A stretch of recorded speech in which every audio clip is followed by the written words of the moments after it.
Jen St. Dennis in from Business in Vancouver. Good morning, Jen. Good morning. Some news from Ballard, some good news for Ballard. Yeah, that's right. Some good news for Ballard. Their stock was up about 64% yesterday, and that's because they announced this big deal with Volkswagen. It's worth $80 million, and under this deal, Volkswagen is going to get their automotive fuel cell technology. So Volkswagen will now own the intellectual property rights to this technology. So if you recall, back in the early 2000s, Ballard was really pushing its fuel cell technology for cars. And there was a lot of optimism back then. Their stock price soared to $190 at one point.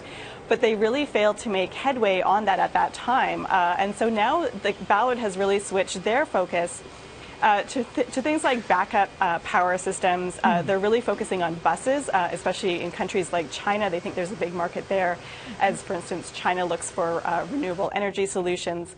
But at the same time, there's still optimism now for car makers to use this fuel cell technology in cars. So, for instance, Volkswagen in November unveiled a few of its concept cars that it had built that use fuel cells and had actually used some engineering support from Ballard. And Ballard continues to have an engineering contract with Volkswagen. So, some good news for Ballard. It's a nice change because if you'll recall, last time we were talking about Ballard, we were talking about a deal that had fallen through with a Chinese company that they had partnered with. So a nice change to talk about Ballard. Yeah, the ups and downs of Ballard. That's right, yeah. All right, thanks very much, Jen.